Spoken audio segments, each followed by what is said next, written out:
Teknoloji bağımlılığı kişinin dijital cihaz kullanımını kontrol etme gücünü kaybetmesi ve bu kullanımının günlük yaşam işlevselliğini bozması durumudur.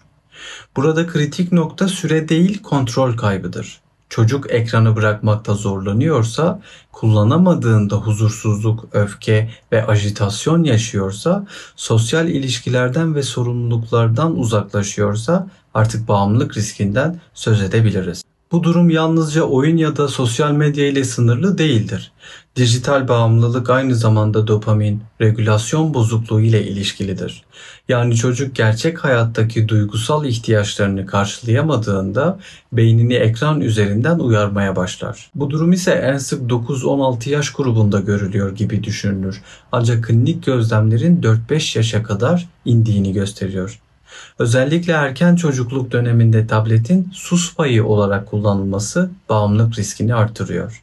Ergenlik döneminde ise bağımlılık kimlik gelişimi ve benlik algısı ile birleştiği için daha tehlikeli bir tabloya dönüşüyor. Çünkü çocuk dijital dünyada bir kimlik inşa ediyor ve zamanla kendi gerçekliğinden uzaklaşıyor. Özetle teknoloji bağımlılığı bir cihaz sorunu değil, duygusal boşluğu doldurma çabasıdır. Ve ne yazık ki artık tüm yaş gruplarında da karşımıza çıkıyor. Dijital içeriklerin çocuk davranışı üzerindeki etkisi sanıldığından çok daha derindir. Çünkü bu içerikler çocuğun yalnız da dikkat sistemini değil, aynı zamanda duygu düzenleme kapasitesini, empati gelişimini ve sosyal öğrenme süreçlerini de etkiler. Sosyal medya çocukların dış görünüş ve sosyal onay baskısı altında büyümesine neden oluyor. Beğeni sayısı üzerinden değer görmeye alışan çocuklar zamanla içsel değerler duygusunu kaybediyor ve dışarıdan onay almadan kendini yeterli hissetmiyor. Video oyunları ise ödül mekanizmasını hackleyen tasarımlara sahiptir. Bu nedenle çocuk kısa vadeli başarı duygusuna bağımlı hale gelirken gerçek hayattaki uzun süreçli emek gerektiren görevlerden de uzaklaşıyor. Bazı oyun türleri saldırganlık, dürtüsellik ve empati azalmasına yol açabilirken bazı oyunlar ise kaçış davranışını tetikler.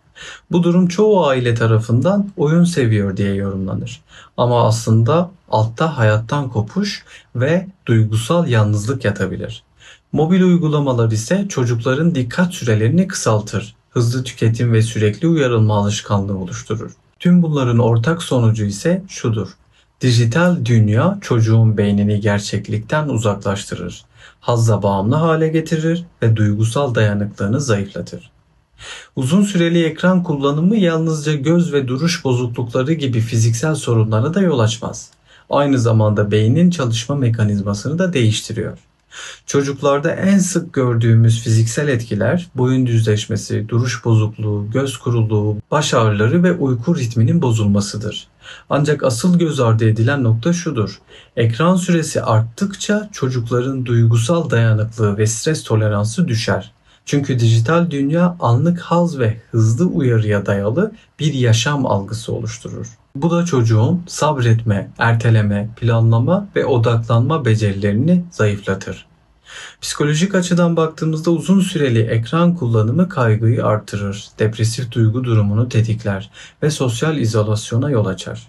Özellikle uyku kalitesini bozan mavi ışık etkisiyle birlikte duygu düzenleme sorunları ve öfke patlamaları daha sık görülür. Beynin ödül sistemi sürekli uyarıldığı için çocuk normal hayatı sıkıcı bulmaya başlar.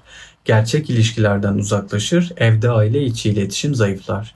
Bu yüzden ekran yalnızca bir zaman kaybı değil, çocuğun nöropsikolojik gelişimini etkileyen bir risk faktörüdür. Bir çocukta teknoloji bağımlılığı şüphesi varsa ilk yapılması gereken şey kural koymak değil, durumu anlamaktır. Birçok aile panikle tableti ya da telefonu yasaklıyor ancak bu yöntem bağımlılığı çözmez. Aksine çatışmayı artırır ve çocuğu daha fazla dijital kaçışa iter. Önce çocuğun ekranı neden aşırı kullandığına bakmak gerekir. Ekran yalnızca bir sonuçtur.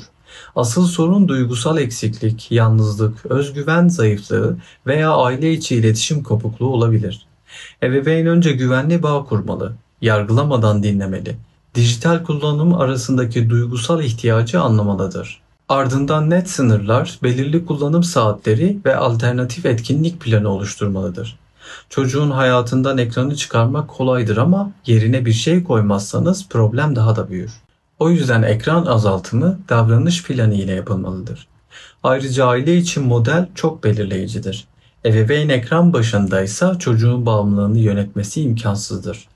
Gerekirse bir uzmandan ebeveynlik danışmanlığı alınmalı ve süreç bilimsel yöntemlerle yönetilmelidir. Çünkü teknoloji bağımlılığı yalnızca bir alışkanlık değil, davranışsal bir bağımlılık türüdür ve profesyonel yaklaşım gerektirebilir. Dijital kullanımın sınırlandırılması yalnızca yasaklamak üzerinden yürütülemez. Bunun yerine sağlıklı dijital disiplin oluşturmak gerekir. Evde uygulanacak sınırlar önce aile içinde netleşmeli, ardından çocuğa müzakere ederek anlatılmalıdır.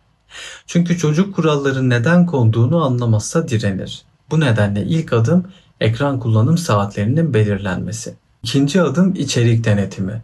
Üçüncü adım ise alternatif etkinliklerin planlanmasıdır. Okullar bu süreçte çok kritik rol oynar. Çünkü teknoloji bağımlılığının en çok arttığı ortam okul sonrası boş zamanlardır. Okullarda dijital farkındalık eğitimleri, akran etkinlikleri, spor ve sanat kulüpleri artırılmalıdır. Ayrıca okullarda ödev ve proje sistemlerinin tamamen dijitale bağlı olmaması da önemlidir.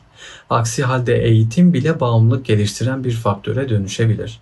Hem öğretmenler hem ebeveynler aynı dili konuştuğunda çocuk daha hızlı uyum sağlar. Net bir şekilde söyleyebilirim ki ev ve okul ortak bir dijital kullanım stratejisi oluşturmazsa sınır koymak imkansız hale gelir.